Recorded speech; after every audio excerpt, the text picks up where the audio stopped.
The internet is an ever-growing system that's becoming more and more a part of our daily lives. It's a tool that you can use from almost anywhere, being able to access it from your PC, your phones, Blackberries, and home consoles. It allows businesses to communicate with people from all over the world, allows a person to express themselves creatively from the comfort of their own home, using any mediums available to them.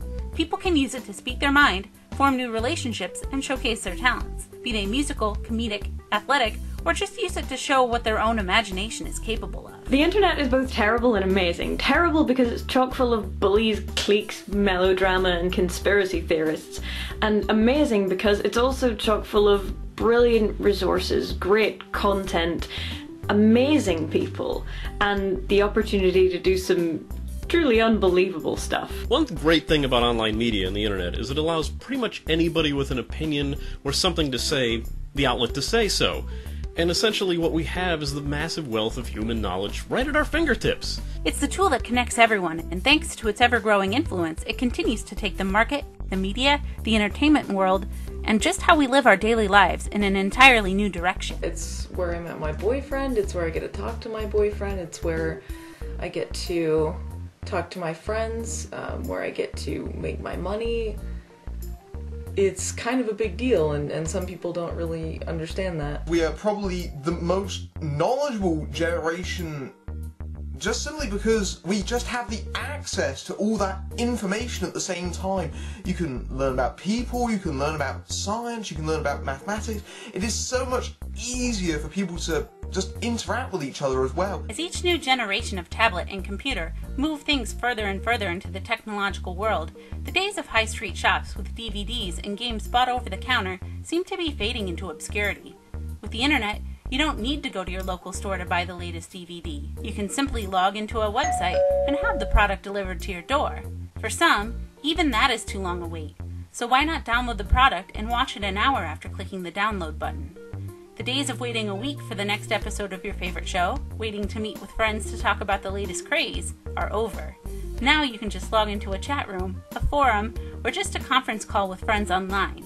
These are just some of the gifts the internet gives us. Spread worldwide, it allows a person living in Australia and a person living in Austria to strike up friendships for life, despite never physically meeting. With the advent of technology, we no longer expect that we have to wait, and we no longer really expect that we have to put in quite as much effort to get a lot of the stuff that we have to get done.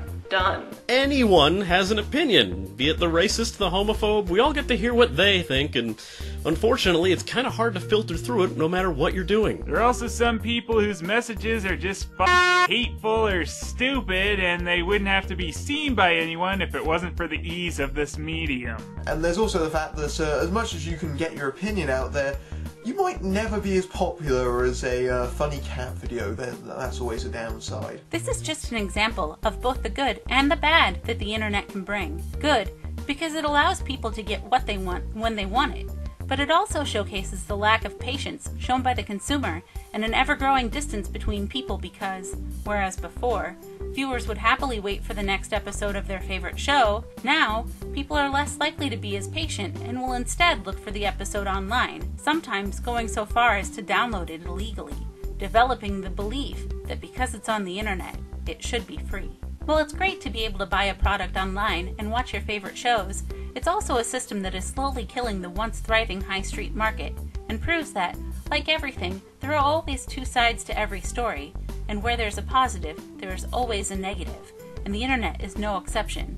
This is just a sample of the negatives that the internet can hold. This is the dark side of the internet.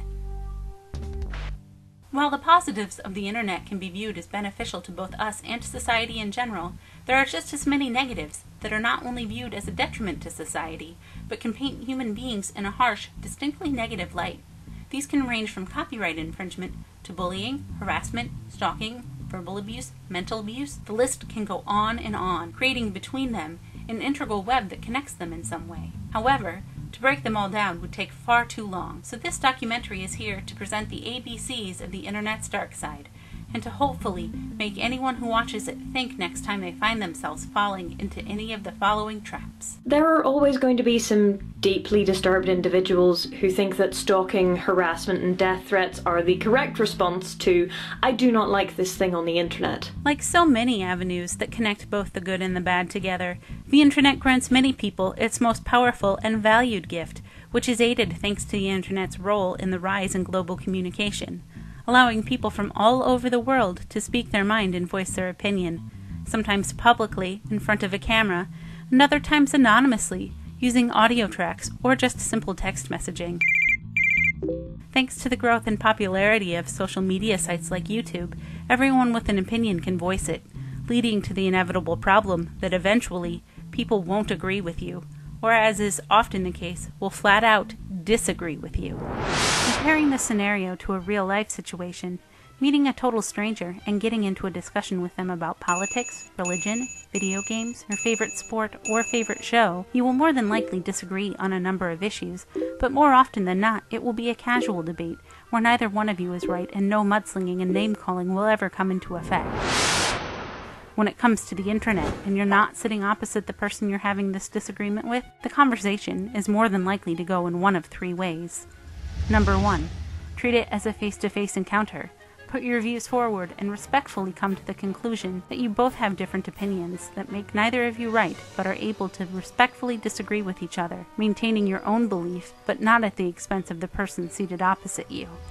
Number 2 is fairly common on the internet, and that can be to forcefully put your views forward, using a confrontational tone or aggressive text to try and overpower the person you disagree with, reinforcing your point at the expense of listening to the other person's opinion.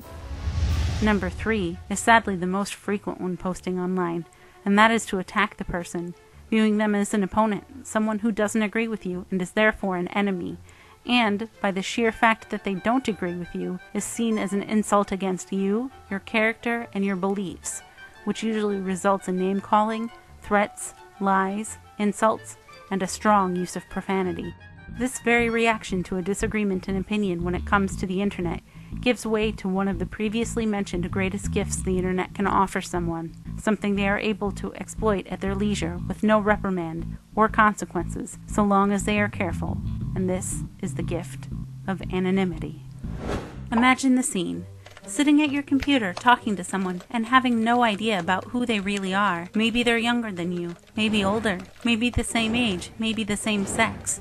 They may even be you, and while you can't see them and they can't see you, having that gift of anonymity can work both ways, because it can give you that extra burst of courage, allowing you to say things to this person that you might never dare say if you were face to face with them. But what about when that turns into a debate? What about when your opinions are attacked just because the poster doesn't agree with what you have to say? What about when you're being taunted and sworn at? Sometimes from people who should know better, but other times from children, typing words and language they would never use if they were standing face to face with you. Mostly because... Who's your mother now, bitch? People who think they can do things without it ever getting traced back to them tend to do a lot stupider shit than they ever would otherwise. And what happens when the ability to post and comment anonymously is used for something beyond simply disagreeing with an opinion and using it to childishly call someone names through a comment system? What are the consequences when the victim gets threats directed to their email, their Facebook page, or even their home address? I guess that's something that I've experienced firsthand. People have anonymity, and so they say things to you that they wouldn't say in person. They have a mask to hide behind. And unfortunately, when you're in the spotlight, when you are a personality who has put themselves forward, people know you better than you know them, and that also makes you a target. What about when the person is an older man or woman preying on a younger male or female, using anonymity to seek out their target, and then slip away after poisoning their mind into believing what happened was their fault, leaving them free to move on to their next target? The gift of anonymity leaving them with no traceable history of what has happened. What is there to stop the predator preying on the child, making demands that seem harmless, but then are suddenly viewable for the whole world to see? Who's to say it even has to be a predator? It could be a close friend, a love, or trusted confidant, a supposed moment of privacy now made public, a male or female, young or old, now humiliated in the public eye after a betrayal of trust. At any age, an event like this can affect a person, and there are many examples of people, both children and adult, who have taken their lives because of an online prank, bullying, or because pictures are strewn across news sites, posted by the people they trust. When you're online, you have to be so much more careful about your identity and maintaining a good, positive base because, let's face it, nowadays, your online identity is so important in order to maintain whatever hope you have for the future. It's these very events that make the combination of A and B so harrowing, and because of this very ability to post anonymously to anyone on the internet, it plays a huge factor in probably the single biggest negative of not just the internet, but the world, this being bullying. With the ability to reach out and talk to anyone, the internet attracts people of all talents, but it can also attract people from all backgrounds too, and not everyone has a pleasant home or school life. Not everyone can read a comment and laugh it off, and no one in life is flawless and perfect. People every day struggle. They struggle through life, they struggle through school and work, they struggle with their society, their sexuality, their beliefs and their feelings. And to these people, people who are suffering in some way, they see the internet as a way to reach out for help. People are individuals. They go through their own experiences that shape who they are, and you present the same situation, the same words to two entirely different people, and they will respond differently because they are just different. I actually feel really bad for kids nowadays, considering that with Facebook and Twitter and the entire advent of social media, that there is no privacy. People can attack you at school, at home, no matter where you are, as long as you bother to partake in one of these services. These can be people who feel lost and alone, people who yearn for a connection yet can't make one with the people they have around them, so they'll join a website, many a time anonymously, and bare their soul, looking for someone who feels the same, someone who might be going through what they are going through. But online bullying, I'd say, probably extends to people who get bullied in real life, using it as a way to get back at people since they can be completely anonymous there. More generally, though, people tend to engage in online bullying for the same reason that people engage in real-life bullying. For status or a feeling of power, or just to make themselves feel better about their own insecurities and frustrations. But while the internet can be used by these people who are looking for help, it can also be used by others to heap abuse on the same person, mercilessly insulting them with taunts that they should kill themselves and that no one cares about them, picking at their fears and insecurities they've shared with the world. Anyone who tells you, oh, it's just words, they're an idiot. Words are important. Words have power and are the basis by which human beings interact with each other. Communication, speech, writing, words are everything, and as a writer, I always take that to heart. They don't seem like real people. They seem like the same way we think of celebrities, and we say horrible shit about celebrities. It doesn't stop with online blogs and videos, though. Other times, it can be a person who has had an injustice befall them. People who have lost family or loved ones, using the internet as an appeal to reach out, will be sent sick images, usually with a taunt, but always anonymously, of course. Recent reports have detailed young, underage girls photographed drunk and unconscious before being raped publicly. The images then passed around their schools, the rapists caught laughing on camera, taking pride in their actions, members on Twitter tweeting support of these actions.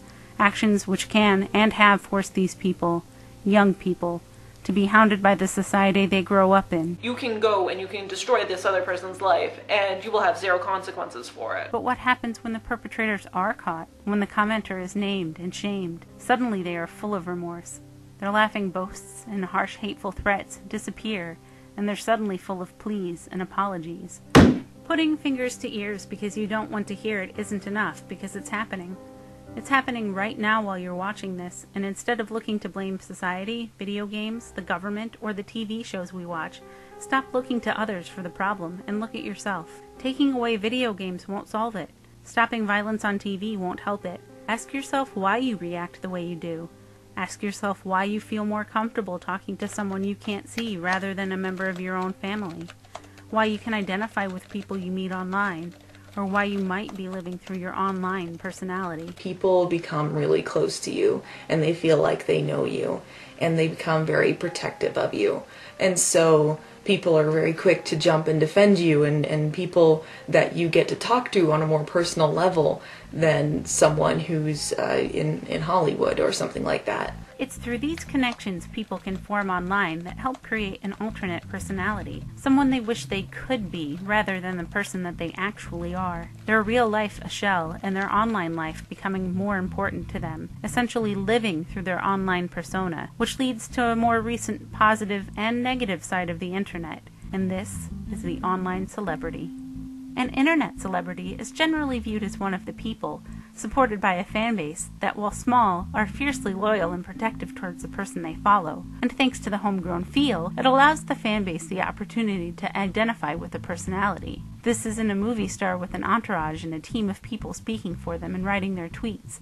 This is a normal person, usually releasing his or her content from their own living premises. People really love you and they get close to you, and you get to talk to people one-on-one. I've become friends with many people who are just big hardcore fans of my show and of Channel Awesome in general, and I wouldn't trade those friendships for anything. The common problem is that whoever finds themselves in the role of the celebrity many a time will suffer from the same insecurities and fears as the members of their own fan base, and just like a person getting sucked into their online world will sometimes create a persona in order to hide these fears. Though, being in the internet public eye, it will inevitably lead to their opinion being targeted, sometimes by trolls simply looking to get a rise in attention, while other times, which takes us back to the beginning, it can be a matter of someone disagreeing with them. You're again open to explore anything. You are open to doing what you want to do, and people will allow you to do that to some extent. This then inevitably creates the hate camps where fans can become vicious and nasty, in effect becoming the same type of people who send threats and insults over Twitter. It can breed this attitude that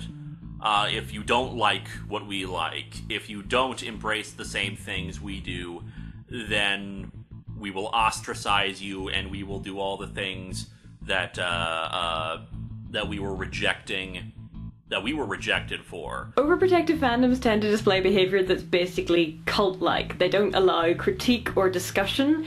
They don't allow dissent. They have an irrational dislike of anyone who doesn't like their chosen thing. And my personal favourite, sometimes they go trolling of other websites or other places which are traditionally hostile to their chosen medium.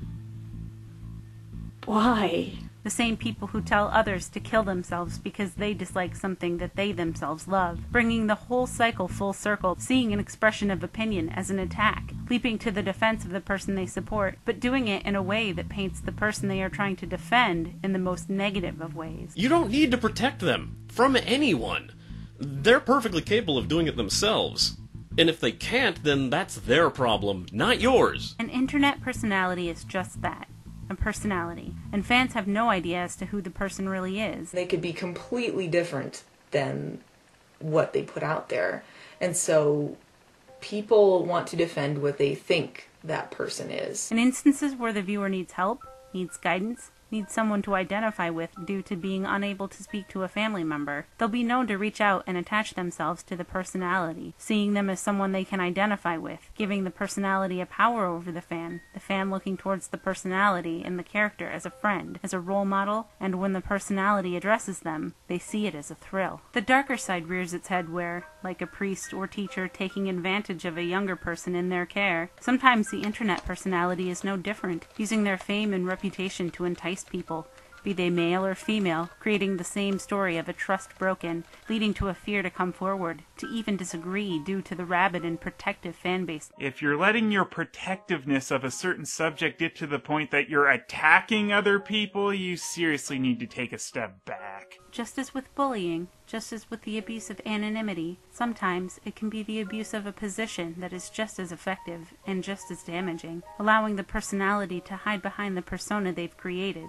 knowing fans wouldn't believe the victim, leaving them with no place to turn, showing they are no better than the predators or the trusted friend.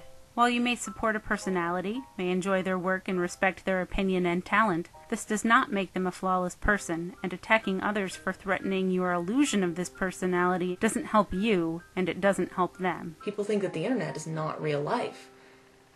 And it is. And it can get very serious really quickly when people can't distinguish the difference between thinking that there's some big hero and actual legal ramifications or anything like that. These are just a number of areas that veer towards the internet's darker side, and it's primarily due to the freedom and privileges the internet has granted us that we now act in these ways. From a rude customer speaking to a store worker, to an angry customer talking to a call handler, the level of respect shown to other individuals gets progressively less the further we move away from face-to-face contact. Through comments and interactions over the internet, in chat rooms, forums, or any kind of community, it's almost as if general manners are something people are less likely to possess. And thanks to a rapid culture of demanding more rather than a willingness to wait, it leads to a lack of patience and gives people a sense of entitlement they wouldn't have if the internet hadn't spoiled us with what it offers. Possibly the best example, which showcases not only the consumer's growing lack of empathy,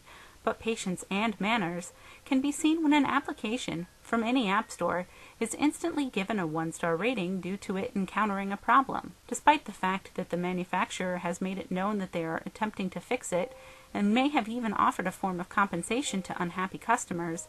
The general belief is if it doesn't work instantly, it deserves a 1-star. Service be damned. People aren't really sure where the lines are anymore. And because we aren't sure where the lines are, we start fabricating our own. The internet continues to change our world, with new developments seemingly being discovered every day. The speed increases, the communication improves, but it seems with every step we take with our technology, the result is a step backward in our humanity. Every username online belongs to a person, and the person on the other end will see your words, read your reply, will be drawn to you, or disagree with you. People want their views validated. There's a certain level of that in people that put their content on the internet, but there's also a certain level of it coming back. There is just this fire hose of content, and it is really difficult to, if you're a viewer, find the things that you're interested in, and if you're a creator, find the people who will be interested in the things that you've made. Just because another person disagrees with you does not mean that they are insulting you, your character, or standing against your beliefs. If you react to it as an insult, then the issue may very well be with yourself and is something that you need to deal with. Just because you can't see the person you're talking to doesn't give you the right to insult them, their family, or their beliefs, and just because a person supplies some form of entertainment doesn't mean that you know who that person is and have the right to insult and threaten people who may not agree with the person that you admire. At the end of the day, as much as you may want to detach yourself from the event, you are still a human being, threatening harm to another human being for the simple case of them expressing an opinion. That sort of behavior would not be tolerated in public, and it should not be tolerated over the net. There are a lot of great ideas that would just basically go unrealized if it wasn't for online media. I can get my stuff out to a huge audience, and it's as easy as just going to social media and tweeting and going to Facebook and Tumblr and all these places and just saying, here's my stuff, I hope you like it. Of course, people still want you to explain things to them in great detail instead of just Googling it for themselves. Lazy f***s. The internet is an ever-growing system that's becoming more and more a part of our daily lives. It's a tool that you can use from almost anywhere, being able to access it from your PC, your phones, Blackberries, and home consoles. It allows businesses to communicate with people from all over the world, allows a person to express themselves creatively from the comfort of their own home, using any mediums available to them. It is not a device for you to prey on the innocent, to bully others, to launch hate campaigns against people just because of their opinion or the way they choose to live their life. It is not a tool to spread lies and hearsay that hurt an innocent party's reputation, or to harass, abuse, or send sickening threats. Freedom of speech and expression does not give anyone the freedom to threaten and spill hate. So the next time you type in a distinctly hateful comment or reply, the next time you harass or wish death upon someone, the next time you blindly follow an individual or abuse a position of power, remember this film and ask yourself, what if it were me? What if it were my brother, my sister, or someone I love receiving these messages and living this nightmare? Think of the people closest to you. Think of everything that's been said and the examples that have been given here today, and then decide. Decide if you could still do it. Still send that message. And if the answer is yes, What does that honestly say about the type of person you are? For all its bad and good elements, in the end, it's just a way to communicate with people. That is the internet to me.